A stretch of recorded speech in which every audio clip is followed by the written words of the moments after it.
Hello, readers. Welcome to Book Launch Tuesdays, the best thing to happen to Tuesdays since tacos. Tonight we have Beer for My Corpses, a Misplaced Adventures novel by C.M. McGuire. It is the first book in the Picket series, and it is the first book in this new experiment we have at this expanded universe. And if you are not totally into this misplaced adventure and having a total fun time, you're missing out. So join us tonight. Okay, excellent. All right, thank you. So, Chelsea, it is your big night. How do you feel? I feel a little stopped up. I forgot to take my allergy meds this morning. Okay, I guess I should be more specific. How do you feel about this book being out in the world, ready for readers? Very nervous. With my last book, I tried to say fuck and the publisher got mad at me. And this book has a lot of that word in it. So hopefully the readers are okay with the vituperation that they will be uncovering. This is not a YA and anything we would have to say. You need more fuck in here. Okay. Yeah, I think the only one who doesn't have any fuck in it is Jen Bear. Hers is much cleaner. Okay, I'll just make sure that second book is 100% an entire fuckery. Oh, now hold on. If we're going to say fuckery, I think that is this book. Like, this book is crazy and so much fun. So let me read the back cover copy real quick so people can get a glimpse of it. It's Welcome to the Pick's Pocket, where the spirits are high, but the stakes are higher. In the depths of the Cedrian swamp, Picket, the accidental swamp witch, spins tales to keep her ramshackle bar afloat. Only her loyal sidekick, Edie, knows the enchanting act is just a clever ruse. Yet, Picket harbors more than magical secrets. A looming loan threatens to snatch the very bar they call home from beneath their feet. As if unpaid debts weren't enough, the undead decide to crash the party, sending patrons fleeing and Pick's pocket into peril. With a loan shark demanding more than magic tricks, Picket finds herself juggling not just spirits, but the haunting threat of financial ruin. Now, Picket must pull off the ultimate vanishing act to save her bar. But can she keep the loan shark at bay, the spirits in check, and settle her debts? Or will her magical mishap lead to a hilariously haunting disaster? Thank you, Tracy. That's a lot better than what I could write. Yeah, Tracy rocked it. And Tracy was your dev editor for this, and she kicked behind. What was that like working with the dev editor to really make this story come to life? It definitely made me feel a lot more comfortable stepping into somebody else's world, knowing that there was going to be lore checking and multiple people reading over it. Made it feel like I wasn't going to completely fuck it up. So that was nice. And what was it about Misplaced Adventures that you said, you know what, I can write a story in that world? Honestly, I kind of just liked the fuckery of it. I liked the comedy in the high fantasy. The drama wasn't necessarily, it didn't get, I forget the actual term for it, a bathos. There wasn't a ton of bathos. Everything that had emotion really had it. Mm-hmm. But also, we're not going to take all this shit seriously. It was like Gallivant, but they were allowed to swear. Exactly. Totally allowed to swear. It's encouraged. I mean, when the first book is full of mercenaries, and let's face it, in the real world, we swear. So if we're not writing YA, we're good to go, man. Yeah. And hopefully, let's face it, kids swearing. Yeah, but I have to be the one to be on the students. We need to use professional language in the school. I need you to give me 3 alternative words. So if any of them find out about this book, I'm going to lose all credibility at my job. They're going to be like, where are those alternative words you talked about? I can provide them. It'll just take a long time because there's a lot of fucks in it. Oh my gosh, I love it. I mean, let's face it, it's just the word that works. Keitel said, let's be fair, South Park showed that kids can curse a lot. Yes, that's true. That is true. But the kids cursing on their own while they're hanging out with themselves and cursing at us, is a whole different story. It's just different. I like how you said that, right? Because people told me it's about respect. And I'm like, why? That doesn't make any sense to me. But professional, I like that, right? It's like, no, this is professional language and with professional language. Wait, this is a very professional podcast. Does that mean we can't curse anymore? I'm going to curse. Fuck, twat, tit, cunt, ass, bitch, bastard. We're just going to put them all in so people know what you're in for. Yes. If you're wondering, is the story safe for your kids? Yes, except for the cursing. So if that bothers you, but in any other way, it's perfectly fine. The zombie stuff is also pretty gross. I don't know. Your zombie stuff is right. Like it is what, like, it's not overly gross to be gross. It is only what happens when it needs to happen kind of thing. So no, I still say it's perfectly appropriate, except for the cursing, which is why we always make that statement. Owl Light Network wants to know, how did you decide on country songs for your titles? I kind of stumbled on it because when I came up with the initial concept that I used for Beer for My Corpses, I was just kind of like shooting the breeze with a friend on Facebook. And I was just like, man, what if there was a bartender who was magical and like all the drinks she made you were like different kinds of magical things, but like you didn't know it and she gave you what she thought you wanted. And then like magical shit just follows her because she's magical, whether she wants it or not. And then when the time came to write for Misplaced Adventures, I was like, okay, what's an adult concept I have that would fit into this world? That's an adult concept I have that would fit in. But because magic is actually not super prevalent in the world, I thought it would be funnier what if she's also not actually magic? And all of that comes back to Beer for My Corpses was the name that my friend and I were joking about being the name of this book. So it just kind of was an easy and take it and put it in this universe. I love it. That is really awesome. Yeah, it's fun. And the cover totally reflects that. So it made me happy. And also the Zafo can put up the link. So you're ready for your copy now. It is out in ebook and paperback right now. And it is in Kindle Unlimited for anyone who has that and wants to just read it right now and doesn't want to wait. It's up there. Yeah, Owl Light Network says that they love it too. So that's fun. Though you have a trend now, that means the third one also is going to have to be a country song. Yes, I've already brainstormed a bunch of different names. I think the books are each going to kind of nod at a different genre. So I'll pick the name when I figure out what the genre of the third book will be. If the first one is kind of a nod towards horror, the second one will be a nod towards a heist. I don't know what the third one's going to be a nod towards yet. I only know a few events. No, I gotcha. No, that's awesome. I love it. It's really fun. And I have to say I love Pickett's and Edie's relationship because it's kind of still in its fledgling stage. Like they're good friends for sure. But, there might be a little bit more there. So I'm wondering, what did you use as inspiration for their relationship? Just kind of the standard, you have the black cat girlfriend and the Labrador girlfriend. And it just kind of naturally came together because Edie is so sunshiny. Picket can be more curmudgeon-y because Edie will pick up her slack. Likewise, Edie can kind of like allow Picket to be her anger interpreter if she needs one. So Edie can be all this. She's the good cop. Pickett's the bad cop. That was just the whole dynamic there. Yeah. Yeah, it totally works. I love their relationship. And you filled the bar with an interesting cast of characters. And I'm wondering if you had any inspiration for that or how you decided who to put in there. Was it just, I need this thing to happen, so I'm going to put someone in there? Or did you have like this idea of who needs to be in that bar? The bar I filled with all the assholes that I hate dealing with in life. Because I generally, except for like a couple of them, I did not want most of them to be likable. The swamp where the bar is set is actually a pretty lousy place. Mm-hmm. It's a bar that you will only go to out of convenience or if you have been kicked out of the bar in your own town. So it's not going to be filled with a bunch of great people. If anything, she should probably be focusing on getting a better clientele. Right. Because I just filled it with people who suck. And it's like, oh yeah, that kind of general vibe stereotype of person I hate. So I'm going to put them in there and make her deal with that. The part of the long tradition of authors torturing their characters. Speaking of torturing, just having somebody with no resources, right? She doesn't have any family wealth. She doesn't have any privilege. And she's trying to build this bar in a very bad location. Like location is everything, right?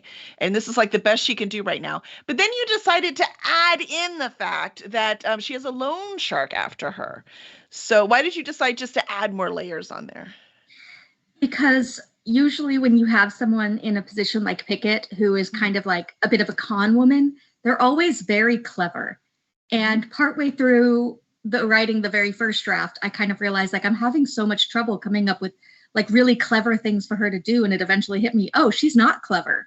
She's actually pretty thick. Like she's that pretty stubborn. She's definitely stubborn. That she did this in the first place was that she was desperate and made a bad decision and now is not willing to walk away from it. That's right. And so it's like, okay, well, what other kind of bad decisions would somebody who would do this also make? They would probably take a bad loan. There you go. No, it works. It's perfectly logical. It works.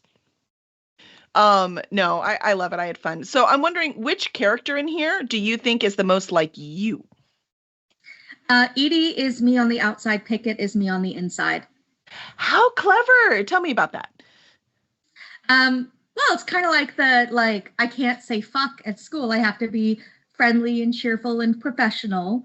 And like I have a very sunny house filled with, beautiful paintings and books and stuff. But bright colors. Yeah, but I also have right in front of me a wall with a bunch of dead bugs, and Supernatural is one of my favorite shows, and I like to sit around and think about what are some of the medieval tortures that were real versus fake. Besides that, like once you're my friend, you'll be like, oh yeah, that's her. But like the best example I can think is that this has now become a tradition with my job. Because at my new location, we had our Christmas party and I was like, you only get to shock everybody once. And so I usually have my hair up, no makeup, dressed a little bit frumpy, just cozy. And so it's like, okay, it's the Christmas party. I put on a sexy dress that was off the shoulders. I let my hair down. I put makeup on. I put on nice heels. There were coworkers who straight up didn't even recognize me. You're like, I was decked out. Yes. And then I happened to be at a table with my boss the first time that night. I said, fuck. And he just like, I thought he got an electric shock. He was like, who are you? And I was like, this is me when I'm not working. And he was like, oh my God. Kill me. And then this year I actually walked in on a meeting and he knew I was behind him. So he said, yeah, and my favorite thing about the Christmas party is everybody is totally different. Like they'll dress sexy and curse. I was like, oh, I guess that's a thing now that I have to do every year. So I did it again this year. And awesome. And this year, some of the newer coworkers were similarly like, what the fuck? So it's, I took the words out of my mouth. Yeah. I'm Edie on the outside until I'm kind of in a space where it's like, okay, now I can just be like a little gremlin person who gives no fucks. It just depends on the situation. Yep, I agree. Jen Bear says that she loves Supernatural too. Yeah, we're big Supernatural fans around here. It was so funny, though. It's funny because you're like, that's the darker side, right? Because it is scary and there's some awful stuff that goes on there. But I didn't realize it was horror until I told one of my friends, oh, you need to watch this. And she is not horror. Nope, not about it. Like, I don't like slasher films, but I like horror. Like, I like suspense. I like that kind of stuff. And she like watched like the first episode. She said, nope, too scary. I'm like, it's not.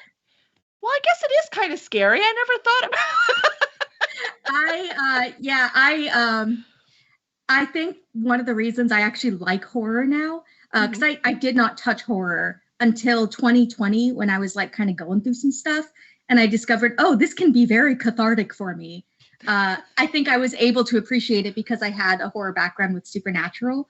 But like, I would say even the horror isn't what makes that show dark. It's the like. The familial dysfunction. Realizing that I associated a lot with Dean was one of the things that made me go, oh, I do need to go to therapy because that's not a character. That's not somebody that I should feel a kinship with. You're like, I would totally make that same decision. Oh, man, I need therapy. Yeah. Like at first it was like, oh, I'm just attracted to him. I just think he's hot and he's funny and he's really engaging and I really understand him. And I know that feeling and oh, fuck. Oh, no. That's not how I should feel. This is not how well-adjusted human beings solve problems. Oh, that's hilarious. No, I always think though that those two brothers would also curse a lot more if it wasn't on, regular TV. Oh God, yeah. There's Well, no and way. one thing that always confused me is they always said "eat me," and I was like, it should be "bite me." Like you also we got to colloquialisms of the writers sometimes, and I could just Yep. go like, yeah, that same writer wrote those episodes. They had them say the same things. Mm-hmm. 100%. And every now and then you just see Jensen and Jared peek through, Yeah. You're like, oh, I saw you. There you were. Especially in the later seasons. For sure, right? Because then the characters became more like them.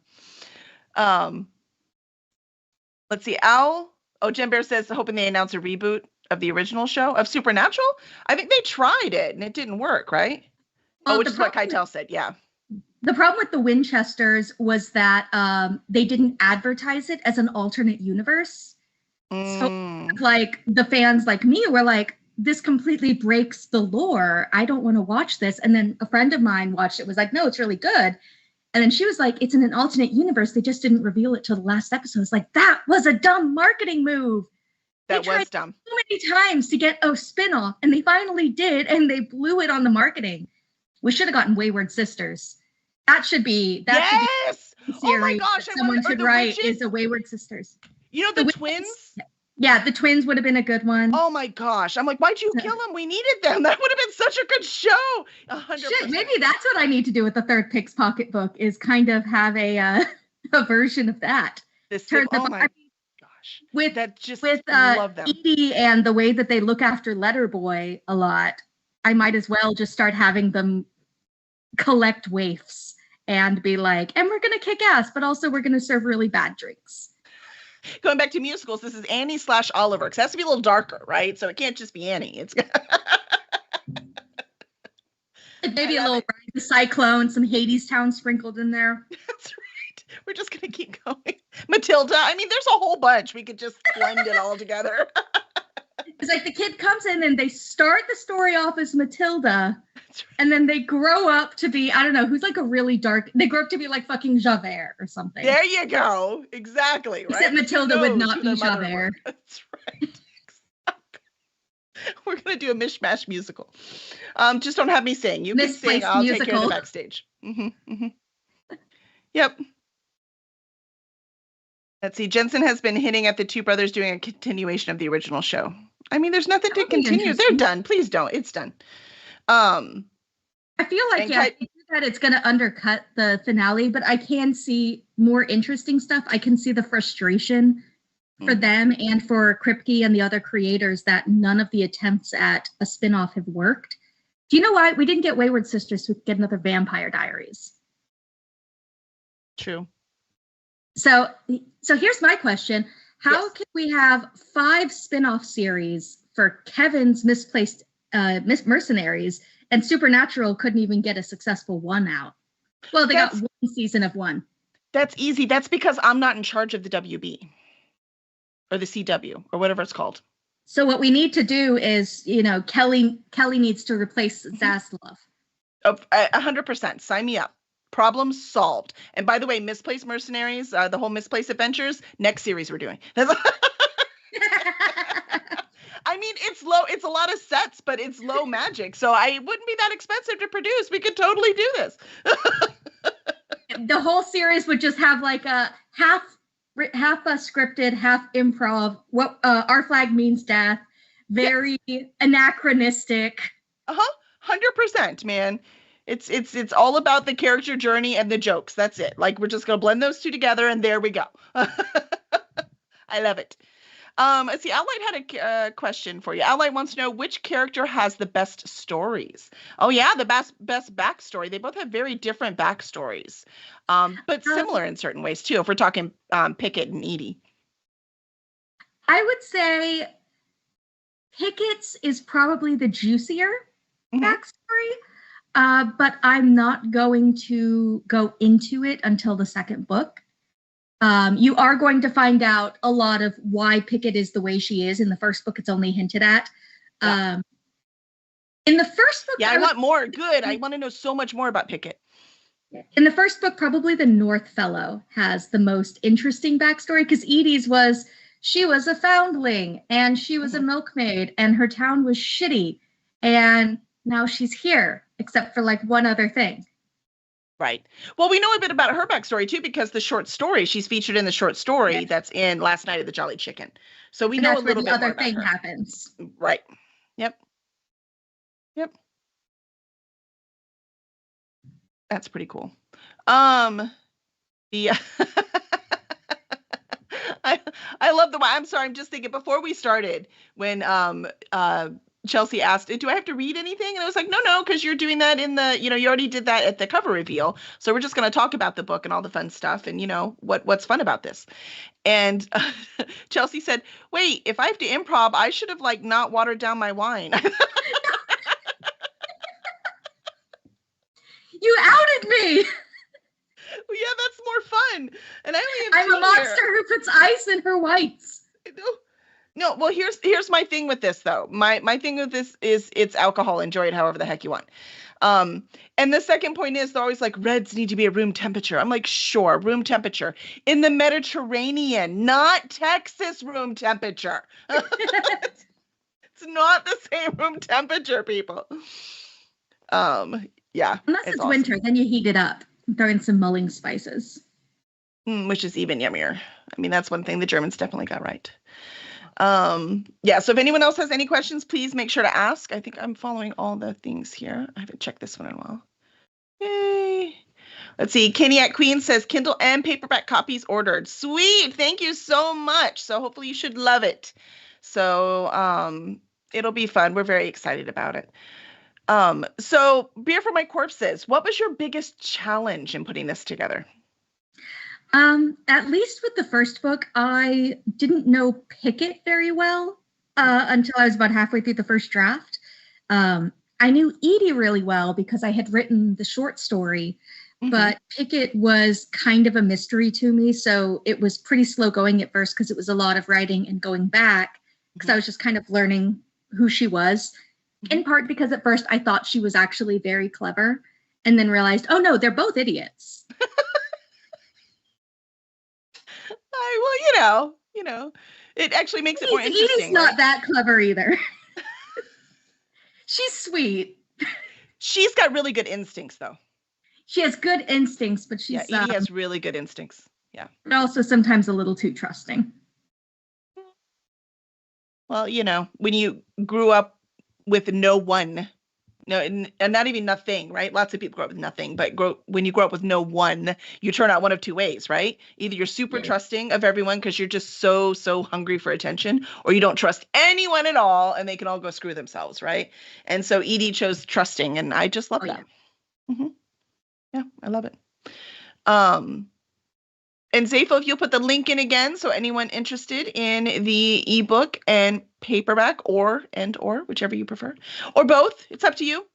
And we can't wait to see all the reviews. So we're excited to see what everyone thinks of this first novel in the Pickpocket series. The Pickpocket, right? Why did that sound wrong all of a sudden?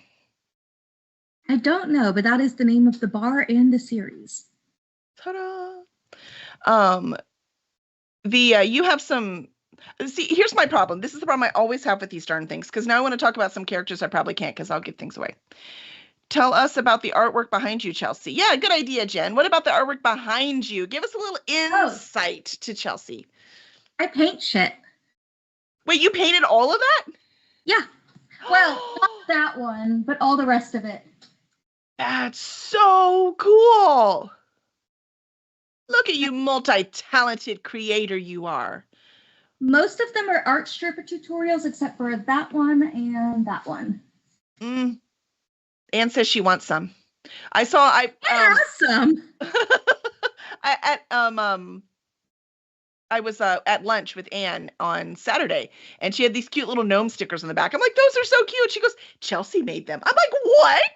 So I want to know, where's my gnome stickers, Chelsea? I'll have to art trade for some more.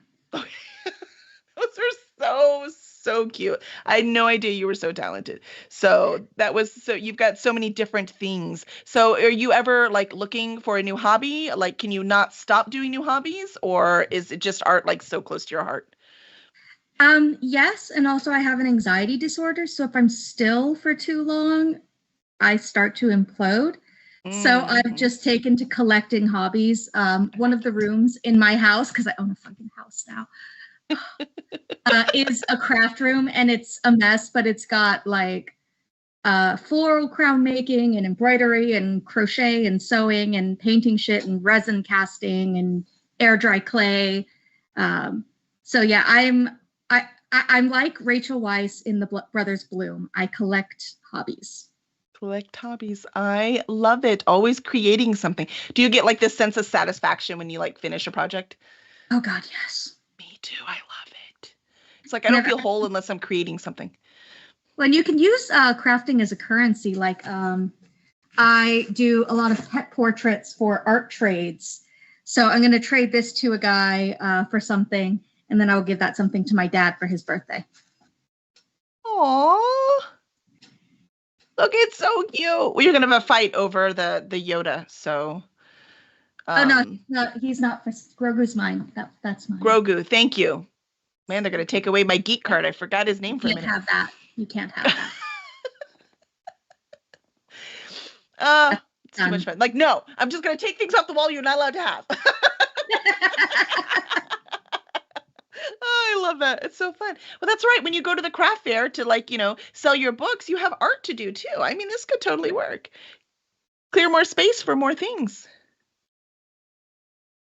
Keitel wants to know, Chelsea, if you had a chance, would you be able to put Kelly in as a patron of the Picks Pocket? Wait a minute. She just said that all the people she doesn't like is who she put in Picks Pocket. So what are you trying to say, Keitel?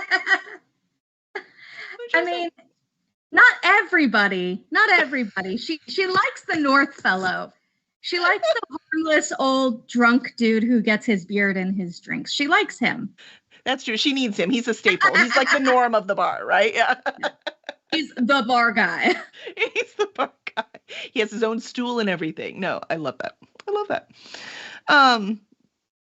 No, that'll be fun. So it's really cool. I love that there's a stage in here. I love that it's an old beat up bar.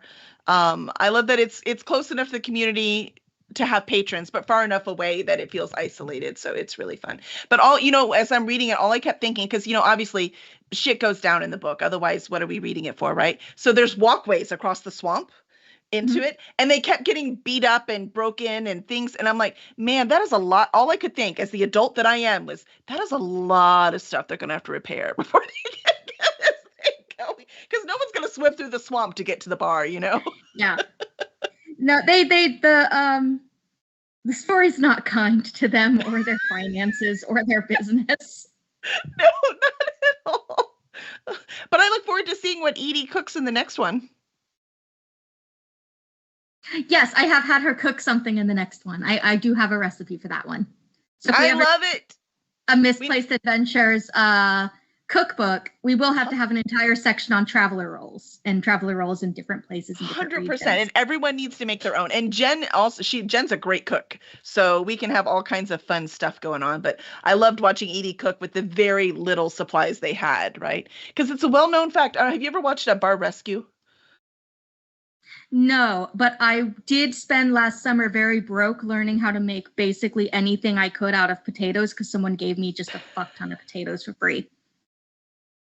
And you're like, well, potatoes again. It's like, how many ways can you cook potatoes and make canned peas not taste like ass? Let's find out. I just make them taste like salty, buttery ass, and it's fine.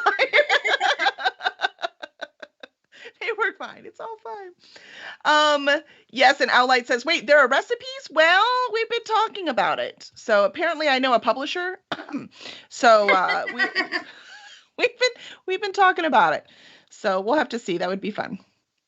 Yeah, Captain Wyvern says there's 100% not been a discussion of a CDS cookbook. I repeat, there will totally not be a CDS cookbook ever.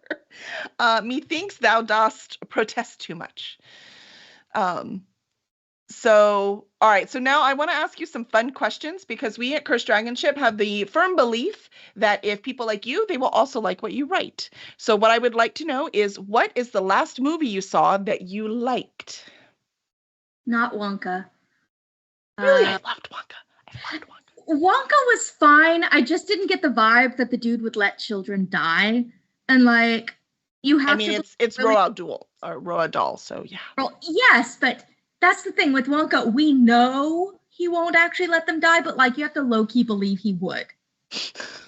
And like, I don't believe that. But I did see Dune 2 in theaters, and I think I had a spiritual experience. I think the Bene Gesserit manipulated me in the watching of that film.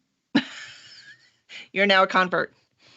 Ugh, I'm a fucking fundamentalist from the South. I thought I was just a chill Fedaykin, but nope. Nope. Bene Gesserit got me. Jen says, can't wait to see Dune 2. Absolutely. And it's magnificent. Villeneuve knows what the fuck he's doing. There you go. I mean, fuck the Ubermensch. He's not doing it. I don't know. My daughter has had a crush on Timothée Chalamet for like ever. And I was like, yeah, whatever. Another actor. I mean, he's cute, whatever. They're all cute, blah, blah, blah. But after watching like Dune and Willy Wonka, and I'm like, oh no, I get it now. He's very versatile. He's very talented. Yeah, he's such a good, and that was the thing, right? He is so good to be able to play these two characters and be able to watch them almost side by side and see how so different they are. I mean, the man is good. Okay, I mean, even when he was younger, you could just see him in The King and then see him in Lady Bird. Two wildly different characters from those two, and then to Little Women, completely different from those two. I've not seen Little Women yet. With Saoirse Ronan, which you can't blame him for. Right. No, you really can't. So yeah, so that was it was pretty impressive. I have to be impressed. Music. So what are you listening to recently that you really are into? Well, a lot of times when I'm writing, I create playlists based on the characters and the story to kind of help me brainstorm while I drive. So I do have a USB in my car that has a lot of songs on it that are kind of themed to the second book in the series. And then on top of that, I do have all of Rise of the Pink Ladies and all of Hell of a Boss and Has Been Hotel. Nice. Oh, that's fun. Just talking about Sondheim. Of course, I'm going to have Rise of the Pink Ladies in there. Required, right? Required. The greatest recent musical show that got completely obliterated for no reason. It happens too often. Yeah. It happens. At least Crazy Ex-Girlfriend got the whole story arc.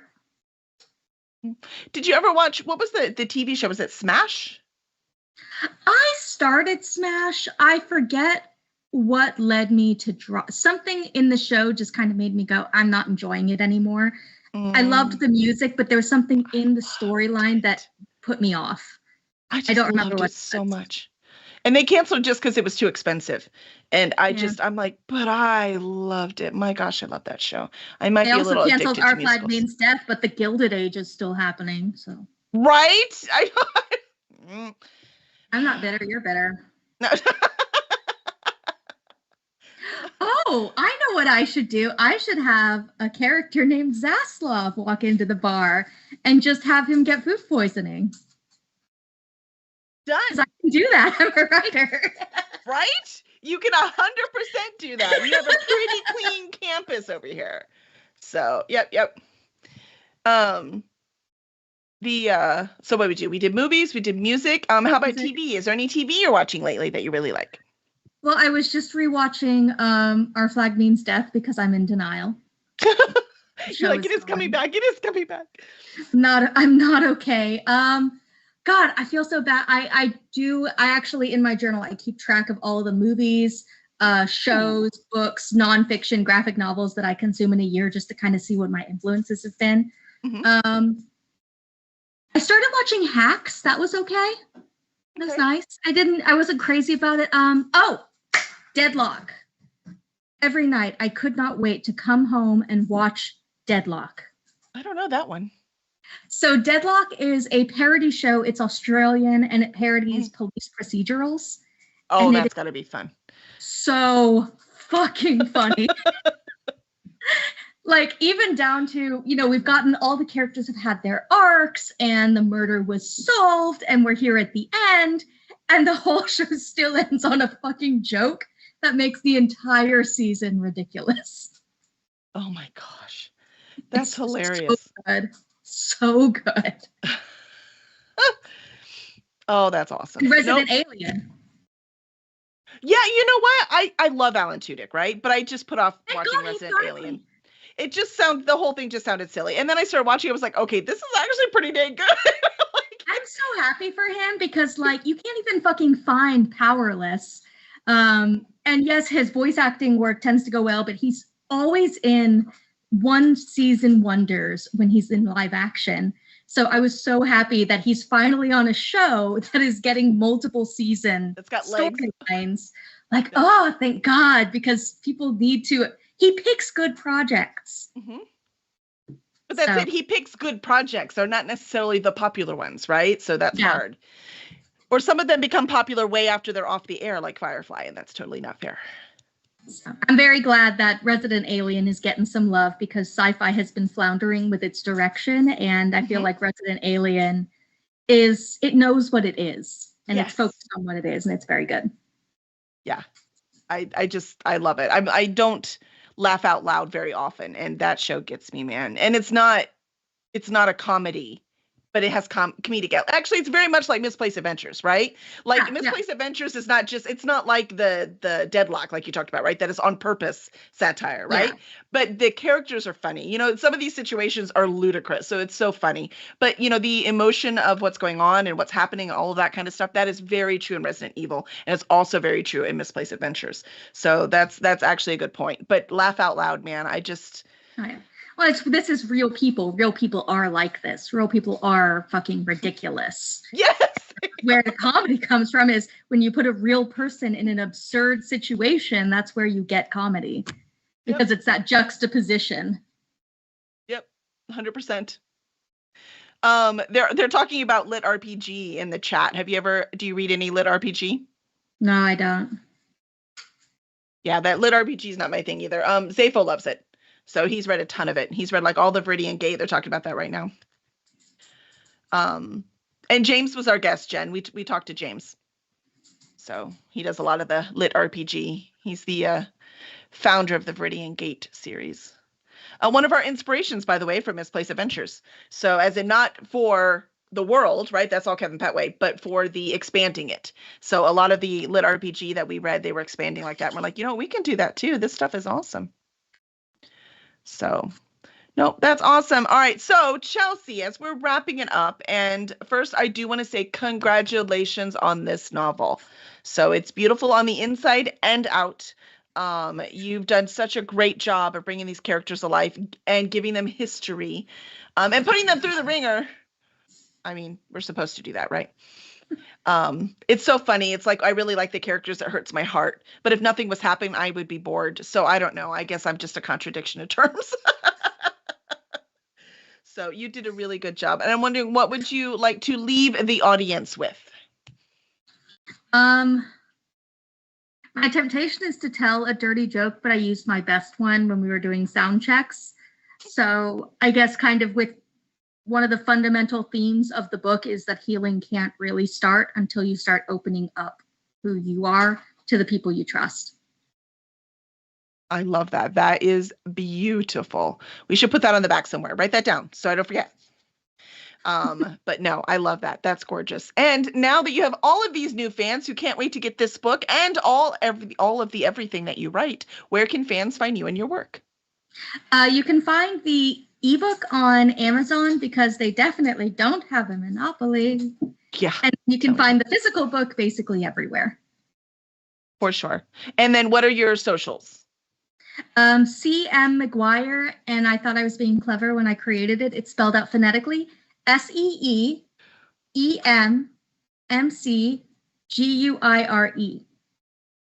It was very clever feeling in 2020 when I created it, but I might have had cabin fever.